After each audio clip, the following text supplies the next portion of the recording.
পাশেই ছিল একটি তাল গাছ। সেই তাল গাছে বাস করত একটি ছোট্ট বাবুই পাখি এবং পাশেই ছিল ছোট্ট আরেকটি আম গাছ, সেখানে বাস করত একটি কাক। কাক এবং বাবুই পাখি একে অপরের খুব ভালো বন্ধুত্ব হয়ে যায়। এদিকে এদের খুব ভালোভাবেই দিন কাটতে শুরু করলো, কিন্তু বাবুই পাখি কাকের সাথে আকারে ছোট হওয়াতে কাক সবসময় বাবুই পাখিটিকে নিয়ে হিংসে। একদিন কাক বাবুই পাখির কাছে এসে বলল, বাবুই শোনো, একটা খুশির খবর আছে। বাবুই পাখি বলল, কি খুশির খবর? তখন কাক বলতে শুরু করলো যে আমি ডিম পেড়েছি।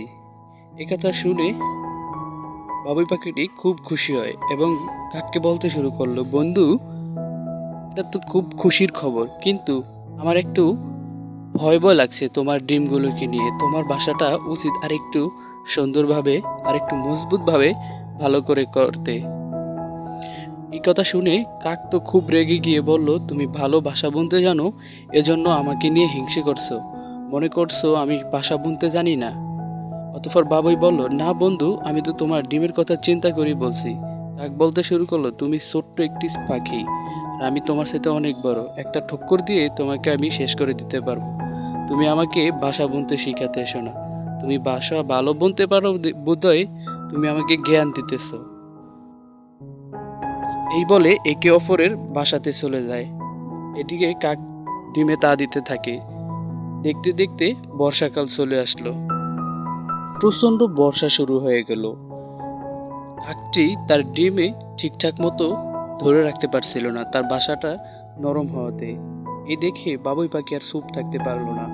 বাবুই পাখি বলতে শুরু করলো, আরে বেচারা, কত কইলাম, একটু কথা শুনলো না, এখন দেখো কি অবস্থা। না না, আমার উচিত তাকে সাহায্য করা। সে আমার প্রতি যতই হিংসা করুক না কেন, আমার তো উচিত তাকে গিয়ে সাহায্য করা। ওই তো দেখা যাচ্ছে একটি ভাঙা বাসা, ওটা নিয়ে আমি তাকে সাহায্য করতে পারি। তাহলে তার মোটামুটি ডিমগুলা রক্ষা পাবে। এ বলে বাসাটা নিয়ে কাকের বাসার উপরে রেখে দেয়। এতে কাক বৃষ্টি থেকে রক্ষা পায় এবং কাক বলতে শুরু করলো, বন্ধু, আমাকে ক্ষমা করো। তুমি ছোট বলে আমি তোমাকে তুচ্ছ করে কথা বলেছি। তুমি আজকে না থাকলে আজকে হয়তো আমার ডিমগুলাই থাকতো না। এবার বন্ধু অমন করে বলে না, আমরা তো আছি একে অপরের সহযোগিতার জন্যই। আমাদের উচিত সকলের বিপদে আমাদেরকে এগিয়ে যাওয়া, যাতে সকলে বিপদ থেকে রক্ষা পায়।